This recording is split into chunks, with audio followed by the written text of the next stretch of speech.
Both of my daughters, Carla, a ninth grader in high school, and Mandy, who is in 10th grade, are very smart girls. They are not very popular among their boys the same age, which, however, does not upset either me or them. Rather, it is their own choice, since the external data of both is quite at the level, at least above average. In addition, it seems that thanks to their intelligence, even at such a young age, they are able to easily see through the insincere advances of their peers. My wife and mother of the girls is Amanda. I know my opinion is biased, but she is still a very attractive lady, a fit, slender woman with a beautiful figure. We met at a summer party in the same youth group the year I graduated from college. She was working as a secretary at the time and had just experienced a failed romance. I'd been warned that getting into a relationship with a partner who was in the rebound stage after a recent breakup usually didn't lead to anything good, and Amanda and I actually had a few fights early on. It is true that there was no serious conversation between us about an exclusive relationship, but I was still hurt when I heard some time later that she was again dating Nick Monroe, her former beau. This set us back a few months, but we eventually sat down and talked, and things progressed between us as they should in a traditional relationship. Amanda never gave me any reason to doubt her loyalty. I, for my part, not only never cheated on her, but, in fact, I didn't even come close to doing so. To be honest, I've never been much of a ladies' man. Even though I made a good living, our family was crippled by medical bills that depleted our savings. About 3 years ago, Amanda, while driving, lost control in icy conditions and caused an accident, collecting a pile of 5 cars. All 3 of my women were injured in that accident. With an annual deductible of $10,000 per person, broken bones and other injuries quickly depleted our finances. Only by taking out a home equity loan were we able to pay off the remaining medical bills. So even though my wife makes only a third of what I make, we still need Amanda's income to pay off our loans and try to save up for college for the girls again. I had never heard my daughters discuss beauty pageants before, whether it was in a good way, a bad way, or completely indifferent. So I was somewhat surprised when one day the 2 of them walked up to Amanda, giggling and nudging each other, and handed her a flyer with information about the upcoming Sexiest Mom competition. "What do you say, Mom? We think you could win here, and by a large margin." Amanda looked at the flyer for a moment before answering. "What's the point of this? I'm not looking for a new man, and, in fact, I don't want to receive inappropriate proposals from some idiots I don't know." "Yes, but we would be proud of you. Maybe you're just afraid of losing," Carla egged her on. "No," Amanda responded immediately. "Okay, I'll tell you what, I'll think about it." I wasn't sure what Amanda would decide. That evening, she had a really thoughtful look on her face. You could almost see the gears and wheels turning in her head. Waking up in the morning shortly before the alarm went off, I found myself embroiled in a discussion with my already awake wife. "Carl, will you mind if I take part in the competition?" she asked carefully. "Nope," I yawned. "It's completely up to you, and I will support any of your decisions. Understood? Decide you." This caused an affectionate co from her. "You got me. Don't worry, I'm not completely stupid." Amanda's hand slid down and my body immediately reacted. There was no need for foreplay, since she was already ready. The alarm clock chirped, signaling that it was time to get up, but I just impatiently waved my hand and pressed the off button. Being already close to climax, I didn't want anything to interfere with both of us. When we had caught our breath a little, Amanda said, "Thank you, darling. I want you to take care of me in the same way tonight, cowboy." Amanda purred and kissed me sensually. At dinner Friday night, Carla demanded an answer. "Well, what did you decide, Mom?" "The deadline for entries into the competition ends on Sunday evening. Who is our sexiest mom here?" "If it makes you too happy," Amanda replied. "Fine, I'll do it, but on 2 conditions. First of all, this will be our family event. And secondly, I expect both of you to assist me in all aspects of the competition. Both daughters immediately let out high-pitched screams of delight and ran towards Amanda to hug her. I faded into the background with great joy. Saturday was very stressful because my three ladies spent the whole day selecting a wardrobe and rehearsing the participants' speech. The $30 entry fee was money well spent. In fact, the main competition was for second place, as Amanda clearly looked like the sexiest woman among the rest of the contenders. And yes, she did have to listen to some very inappropriate suggestions. When you have teenage daughters in the room, you never know what they will think or how they will react to an awkward situation. Although my girls simply shrugged their shoulders and ignored the cheeky cheers from the crowd. For me, this was also not very pleasant and caused some anxiety. Do Mandy and Carla really have to put up with these kinds of comments and catcalls at school? Ah, the winner gets all the spoils. Personally, I benefited greatly from Amanda winning the grand prize. For just 30 of the entry fee, you couldn't buy a more passionate night of sex with the official queen of mature beauty. As soon as my wife and I were alone, I received an exclusive striptease from the first winner of the competition. Of course, I gave it 10 out of 10. And then there was a long night of sex, with short breaks for rest and recovery. As they say, Monday is a hard day, so the morning that came after such a hard night was truly a difficult test for both of us. The four of us were gathered around the dinner table when Amanda proudly announced, "Having won yesterday's competition, I now have the right to participate in regional competitions." "Dope," Mandy immediately burst out. "Excuse me, young lady, what did you say?" Amanda asked, frowning. Dope? Well, it's kind of cool. Awesome. Keep up with the times, Mom," our advanced eldest daughter explained condescendingly. Oh. I pressed Amanda for details. "So, what does this mean?" "Well, they are holding another, only larger competition.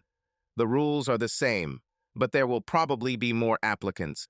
I'll need a different speech and sexier outfits." "Sounds cool. Is the place the same as last time?" I asked her a question. "No, it will be in Dallas, on the second Sunday of next month." It's 600 miles from here," I drawled. "Do they give you money to cover expenses?" "No, as far as I know." "Okay, forget I mentioned it. We can't afford to go there," Amanda sighed. "But, Mom, you have to go." Mandy intervened energetically. "We'll make this our family vacation this year." "What to do in Dallas?" "I don't know. Your father and I will talk about this," Amanda answered thoughtfully, looking at me with a meaningful look. The talk meant that I would have the best sex I had ever had since Amanda and I got married. The variety and frequency of our sessions was already making my knees weak. With promises of continued further pleasures, our vacation this year now consisted of a 600-mile road trip to Dallas. At first it wasn't too noticeable, but in the time leading up to our trip, Amanda had changed somewhat, and not to say that most of it was for the better. Yes, she was now more confident than before, but she also became somewhat more dismissive of others. Our relations little by little ceased to be equal, as we had previously established unofficially 5,050. The comments and suggestions I made were usually brushed aside as unimportant, and this began to bother me. I just hoped she was just nervous about the upcoming, bigger, more important beauty pageant. We left on Wednesday, saw a few sights along the way, and, arriving in Dallas by the weekend, spent Friday and Saturday as tourists. Fortunately, the weather was very favorable to us all these days. I paid for 2 rooms so the girls could have their own space. There was an internal door between our rooms, so we weren't completely on our own. I was pleased that I was again able to thoroughly enjoy sex with our contestant. If we talk about the upcoming competition, in Amanda's eyes again, as the first time, uncertainty bordering on fear was noticeable. Among the many participants, there were plenty of delicious-looking mature MILFs. Amanda herself, although nervous, fit into this delicious company perfectly. if our local competition was held in front of a modest audience of only 100 people. Here in Dallas, the ladies paraded in the presence of, as it was announced, more than 2,000 spectators. Moreover, I am sure that the promotion announced by the organizers, buy one beer and get the second free, was directly related to such an influx. Drunken laughter and shouts from the seats with vulgar screams of a sexual nature ruined the whole impression for me. Surprisingly, the girls sitting next to them again looked quite calm in such an environment. What the hell is going on in high school? Amanda's sparkling eyes when she was chosen as one of the 5 finalists lived up to all our hopes and lifted my spirits to the max. I knew what awaited me tonight and began to feel impatient in anticipation of mind-blowing sex. Then, they eliminated 2 more participants. I certainly hoped, but I didn't really believe that Amanda could win. One of the 3 remaining ladies looked and skillfully presented herself as if she were the most expensive escort on this planet. She was superbly built. She was 100% confident in herself, and when she spoke, every man in the building began to salivate. What a sultry and velvety voice she had. Well, she did win the crown, and Amanda ended up being chosen as the first alternative. It was better than I expected, and being rated so highly by the jury really confirmed that she is a very beautiful woman. After it was all over, all 3 of my ladies had mixed feelings about being a beauty queen among mommies. They quickly discovered and pointed out to me all the shortcomings of the winner. For example, the fact that her bangs weren't straight at all, her lipstick didn't match her outfit, and that bitch's perfume was deliberately chosen and sprayed so as to work as an aphrodisiac for the men on the evaluation committee. I knew better than to contradict them. Listening to their grumbling and teasing chatter during the 600-mile drive back home, I realized that this was a very special family bonding experience. Still, my $30 were well spent. Unfortunately, some things between us have ceased to have the appearance of restraint and tact. After the competition in Dallas, Amanda became overconfident and more ambitious, having caught some kind of star fever virus. Her way or the highway, it seemed that this was the motto that guided her from now on. My comments and suggestions no longer had the same meaning for her and were thrown aside as not worthy of attention. Something about finding Amanda in the spotlight and the center of everyone's admiration changed her, and not for the better. After 6 weeks, my marriage began to fall apart. One not-so-great day at the dinner table, Amanda announced, "Guess who was invited to the National Beauty Contest?" Carla was the first to react. "But you finished second." "No, I took the first alternative place." Mrs. Z, escort, refused to participate, and now I will go to her place. She smiled widely and seemed to glow, announcing this news to us. All 3 of us congratulated Amanda. Mandy demanded to know all the details. "When and where, Mom?" "Well, this could be a problem." She hesitated a little. "The competition will take place in Hawaii in 3 weeks." I stated the obvious. "Well, you'll have to refuse. We don't have that kind of money now. It's a pity." "I thought so too, but someone offered to pay my expenses," she hastened to interject. Was it just me, or did her voice change a little at these words? "Wow, really, Mom? For all 4 of us?" "Well, no, just for me," she muttered, looking away. Mandy didn't like her mother's statement too much. "Mom, it was a matter for everyone families. If you are traveling alone, then this is no longer a family event. Refuse them." The further conversation did not last long and did not lead to anything, so the house quickly became cold. We didn't talk about anything else that evening, and the girls disappeared into their rooms. Even a long sleep did not ease the tension that arose. The next evening, at dinner, Mandy brought up the topic again. "So you refused them, Mom?" "I haven't done anything yet. I'm still thinking." "What should we think about?" I intervened. "This used to be our family event, and the fact that now you are going to go alone was not part of our plans.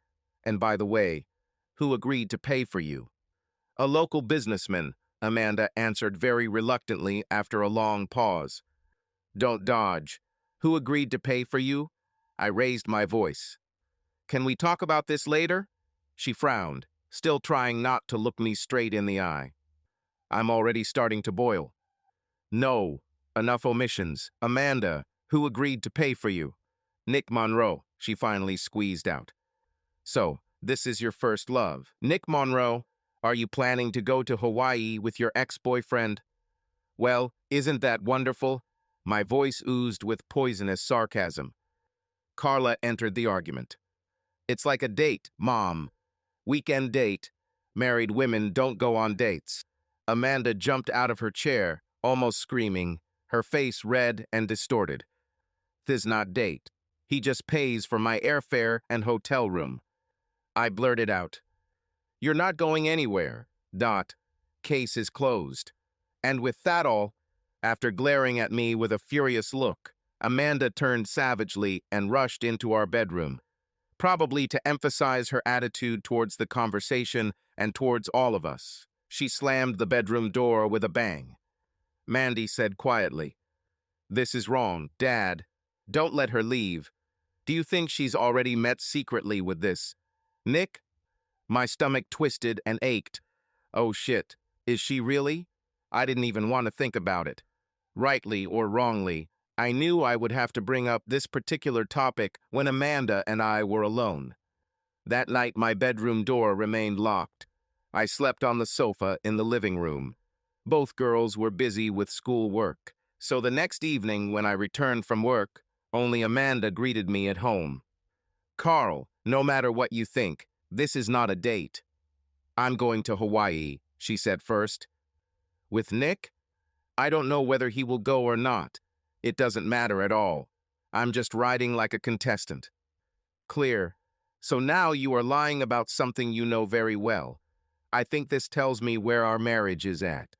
How long have you and Nick been back together? What, oh, she bulged her eyes. But this is a simple question. You, damn it, know very well that he is also coming. Will you be living in the same room? Fuck you. Amanda couldn't resist. With your attitude, maybe I will do so. It looks like you don't trust me at all. What did you just say? I became furious, and Amanda, widening her eyes, backed away. Are you so crazy that you want to take revenge on me by sleeping with Nick? Then fuck you, slut. Sorry. Realizing that she had gone too far, Amanda backed off. I shouldn't have said that, and I didn't mean it. Why don't you trust me? And you still ask why. You tried to hide the fact that Nick paid for your ticket. Then you tried to lie about whether Nick was going there. Another thought came to my mind. Wait a minute, answer me one question.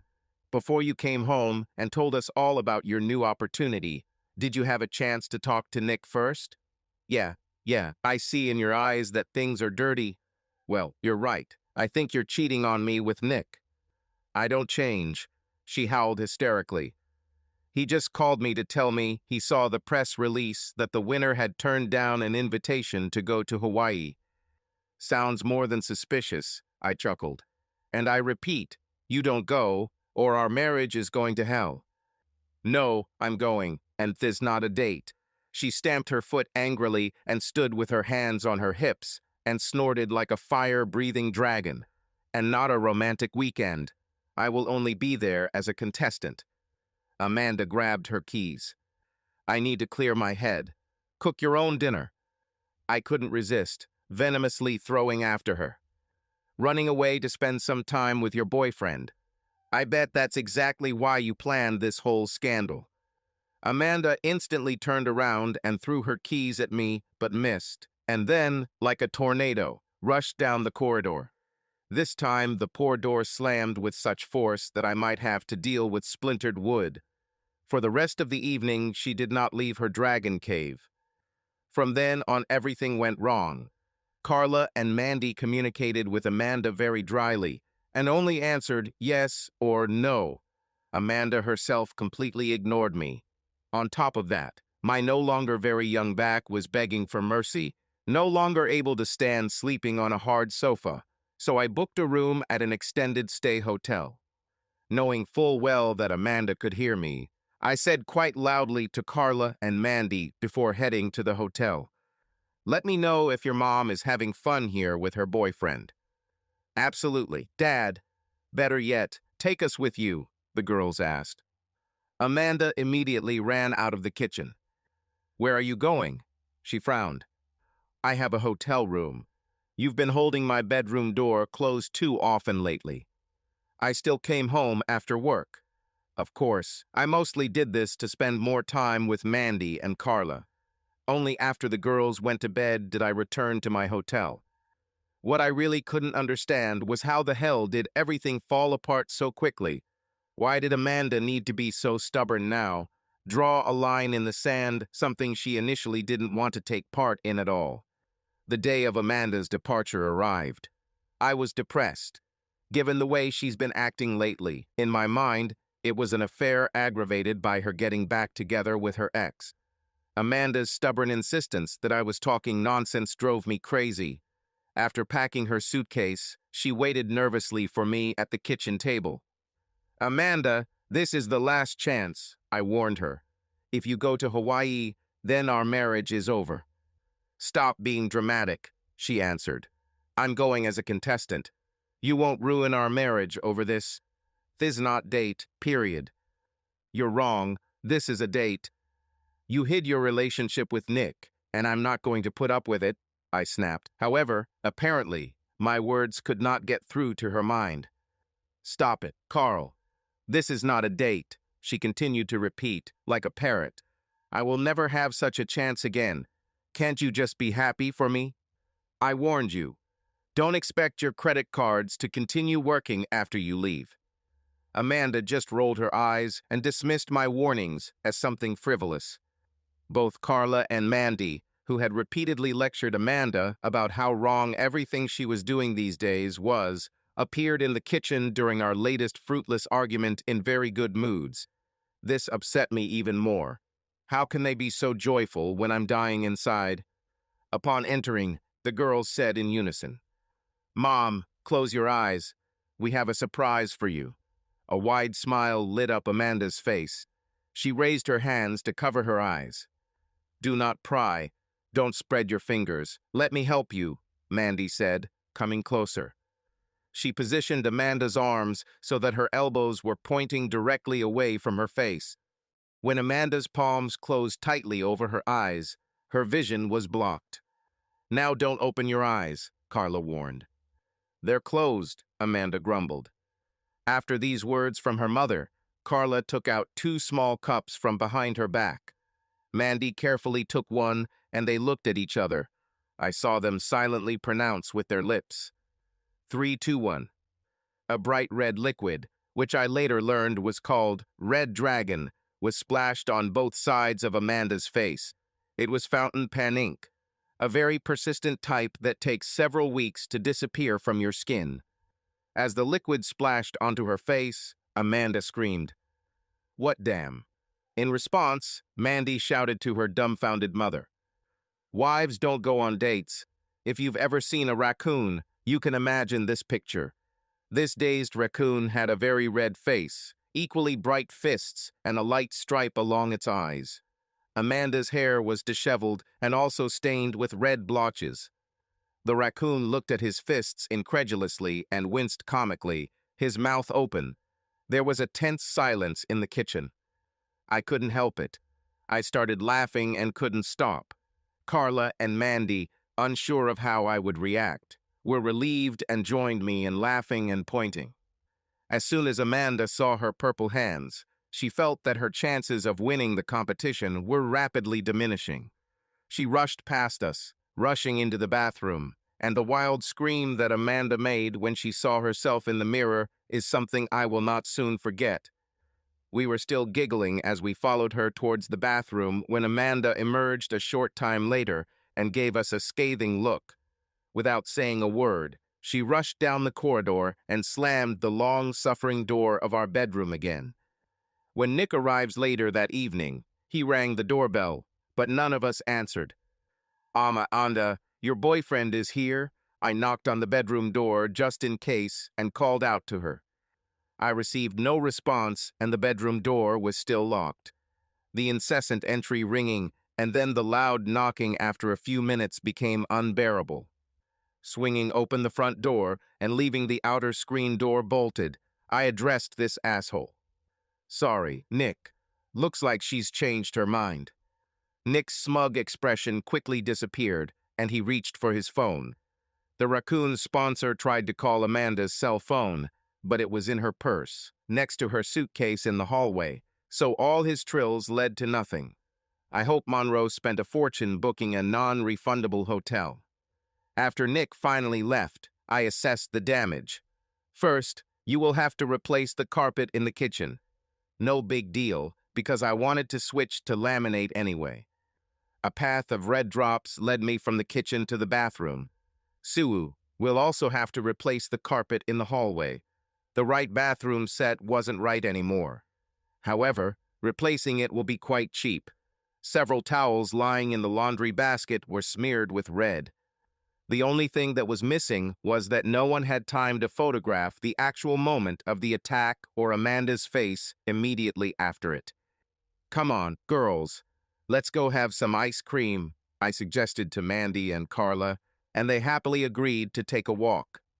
In the cafe, we had a heart-to-heart talk while enjoying triple portions of scoops in waffle cones. "What now, Dad? Are you going to divorce your mom?" They asked me a question that worried them.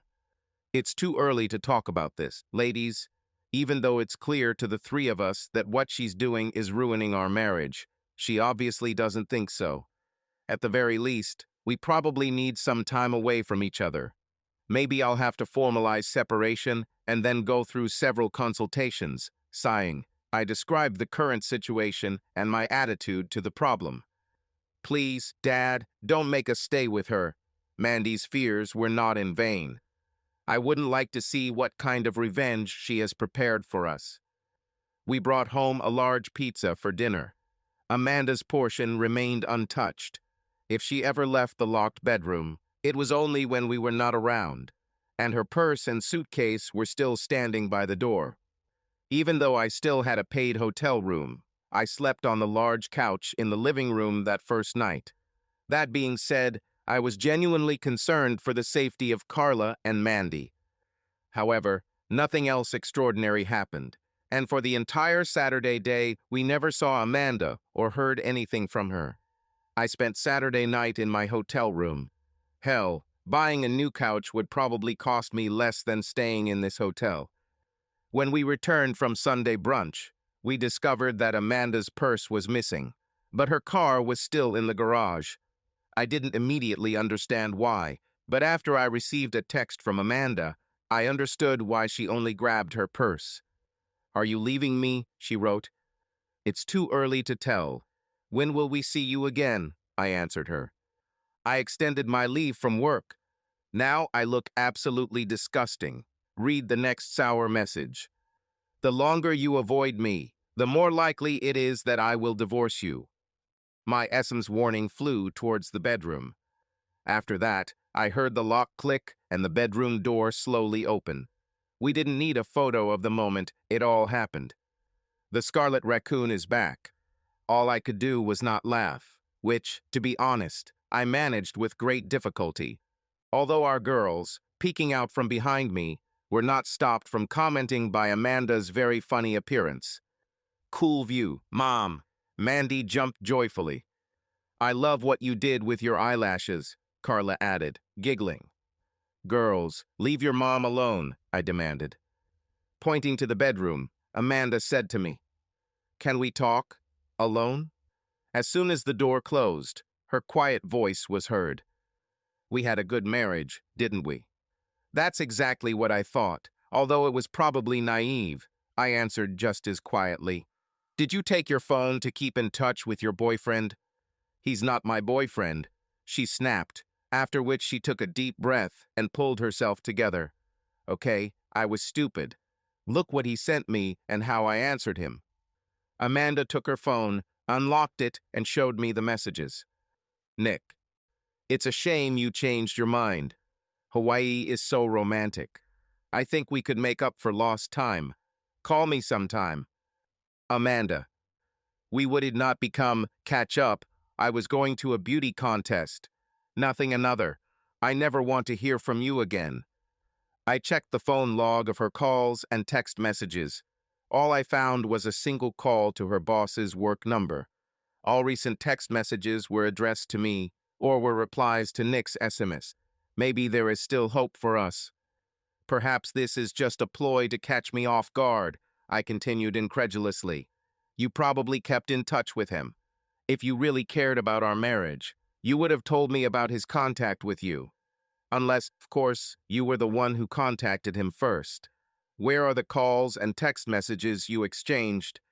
I, ah, Without thinking, I deleted them all. I was so angry with myself. Amanda justified herself. I just wanted this to end quickly.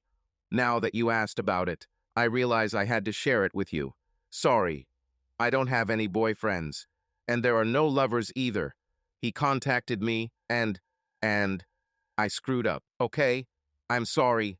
Please don't leave me. Pleading notes appeared in her voice, and she sniffled every now and then. I didn't know what to answer. Silently, I gave Amanda her phone back. With worried eyes, she leaned towards me. Are you going to sleep in our bedroom tonight? No. We need some time away from each other. The amount of disrespect you showed me is not something I can quickly get over. This caused a new stream of tears and sobs, mixed with constant repetitions. Sorry, I am so sorry. Did I mention that our daughters were smart girls? Let me put an asterisk next to this statement. While we were talking, Mandy and Carla printed out several advertisements from people who needed clowns for children's birthday parties. After they slipped those sheets under the bedroom door, it was the first time I saw Amanda so furious. The tears instantly stopped, and she, like a rocket, launched from the bed before jumping out the door like an angry fury.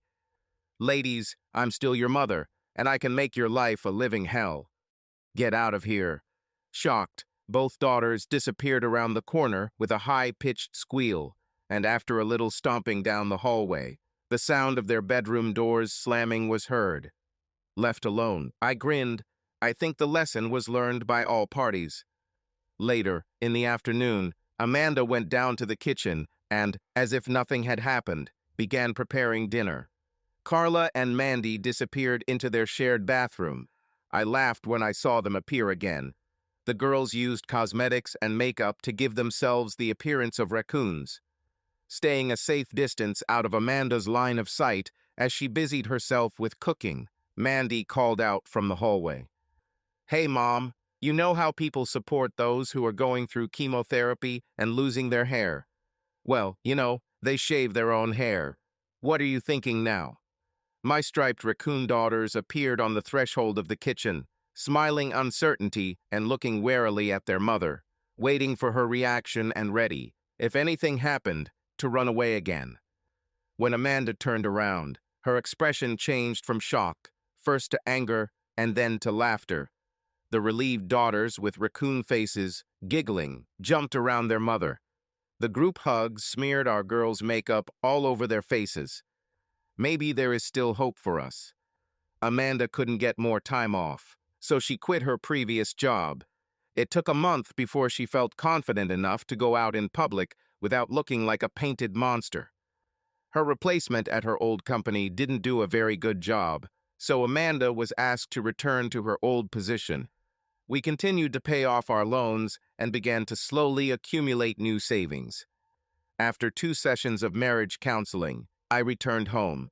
Amanda was convinced that she personally needed more individual counseling. Little by little, the thoughts and opinions I expressed began to matter to her again. It will take some time, but I think in the foreseeable future we will succeed. The results of a national competition held in Hawaii were published online. While I personally think Amanda is an absolute delight, the 5 finalists in the competition were in a completely different league. Let's just say that some of them are strategically super-enhanced mommies. Carla and Mandy whispered to me in confidence that Amanda would not have been a finalist anyway, Even they saw the difference between Amanda and those beauties. The payback can sometimes be quite harsh. Sometime after these events, Mandy promised one very shy boy that she would go with him to the prom. This happened a few weeks before she returned home from college, and by the time it was time to go to the event, she had completely forgotten about it. When Mandy got dressed up on the big day and was getting ready to leave the house arm in arm with another guy, her backup option, Amanda snuck up behind her and poured a glass of molasses on her head. It ruined Mandy's hair, makeup, and dress. "Mama!" The shocked daughter squealed in despair, frozen in place with her arms outstretched and the sweet mass flowing down. "Didn't my fiasco teach you anything?" The angry mother attacked her. "If you gave your word, then hold him." Mandy cried non-stop all weekend. Out of self-preservation, we all kept a respectful distance from her. Carla knows that her own graduation is approaching, and she is very worried about it.